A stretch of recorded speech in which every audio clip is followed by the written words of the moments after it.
Hello and welcome to the Old Lumens channel again. This afternoon I have a light that came from T-Mart. It was sent to me for review.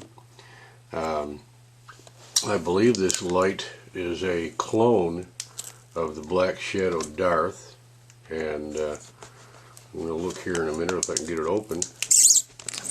Okay, comes in a white box with padding. It has some instructions, it looks like, and the light itself. So the very first thing I'm going to do here is, well, I'll set this down and we'll take a look at it for a second. And the first thing I'm going to do is see if this really is a Darth or a Darth clone. It doesn't look like there's any markings on the light. On the paperwork it says Darth Flashlight User Manual. And in the bottom it says Blackshadow Darth, or Blackshadow warranty card. But then at the very bottom, where the address and email and all that is, it's all crossed out with a black marker. So I am assuming that someone other than Blackshadow has gotten a hold of a bunch of lights or maybe even purchased lights without the Blackshadow name on them. And they also seem to have warranty cards and all that. I'm sure that would be an issue for Blackshadow, because I doubt they're going to warranty a light they didn't make.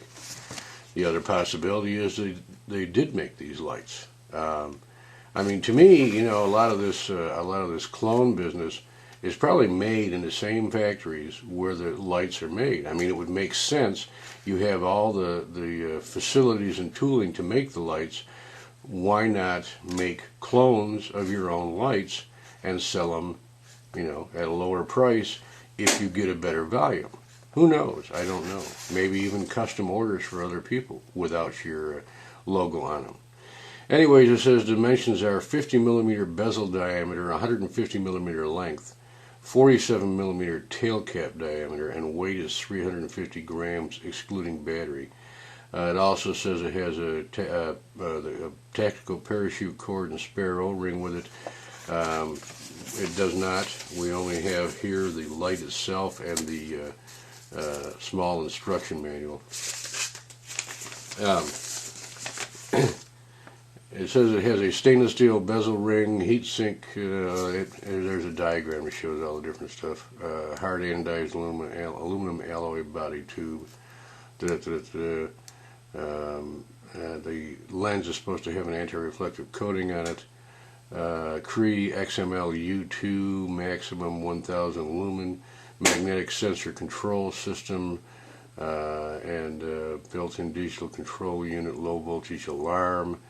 Light will flash once every 30 seconds, powered by 3 pieces of 18650. Tactical forward click tail switch. Okay, so I'm going to pause for a minute and take a look at this thing, and so maybe I'll know how to use it when I'm going to show you how to use it. Okay, now that I know how to use it, maybe I can go through this light. First of all, overall appearance. This light has absolutely no markings on it whatsoever. Nothing. There are not even markings for the settings, high, medium, low, and strobe, which is really surprising to me. I don't know. I don't have a Darth, so I can't say. Maybe they don't have the markings on it. But there are no markings at all for where your settings are, so you're going to have to learn them and just do it, you know, from experience with it. The coating seems to be done really well. Like I say, no nicks, marks, gouges, or anything like that I can see anywhere as well. There's a little bit right here. There's a little tiny bit right here, okay, where I can see some bare aluminum.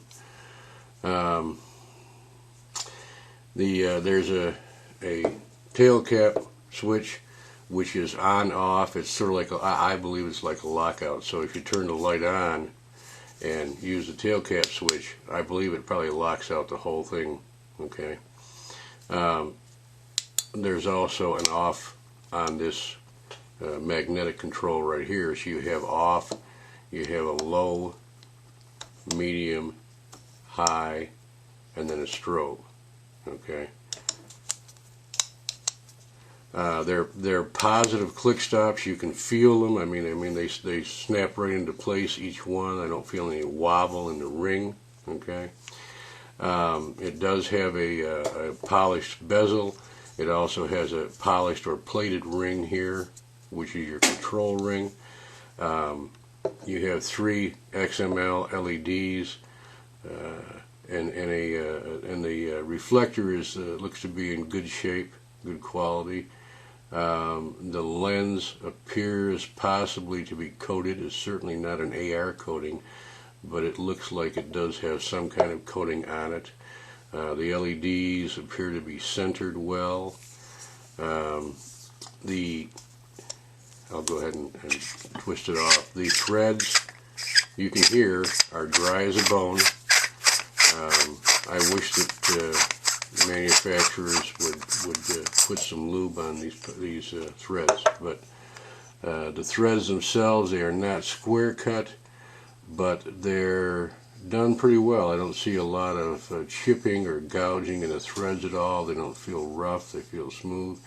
I think some lubricant will take care of it. You have an O-ring seal here. This is the back side of the head where your driver is, okay? And again, the threads feel good and look good, okay? The driver ring, driver looks like it's held in by 2 Phillips head screws with an outer ring to hold it in place.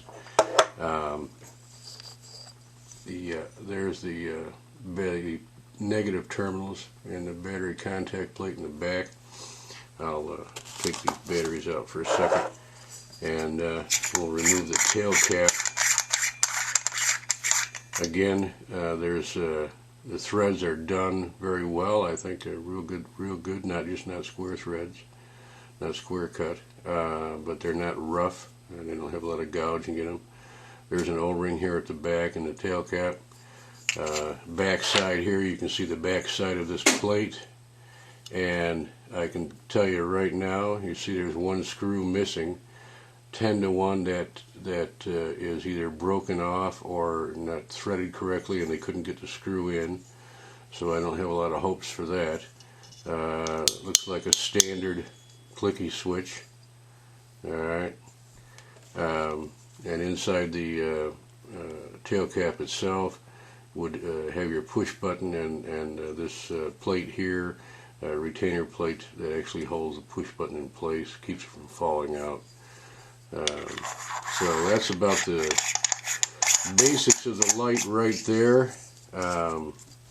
Like I say, I'll go ahead and throw the batteries in it again here real quick. Takes 3 18650. I got 3 18650 Panasonics. I'll be doing some beam shots later on tonight.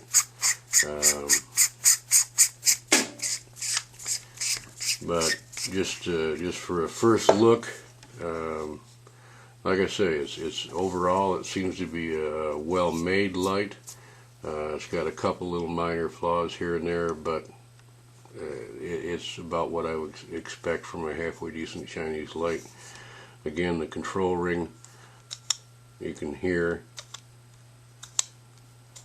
you know, it's good click stops in the control ring, and again, like I say, I believe there's a positive lockout right here on the tail cap, and you can see some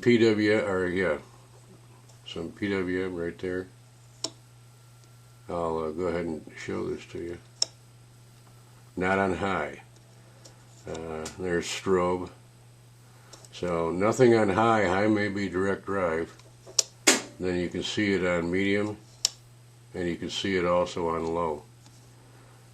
So high might possibly be direct drive. I'll do some amp draws on this and see what we get for amps on high, medium, and low. And a little bit later on here, I'm going to tear the light apart, but I'm going to do some still photos right now, and I'll get back to you. Thanks.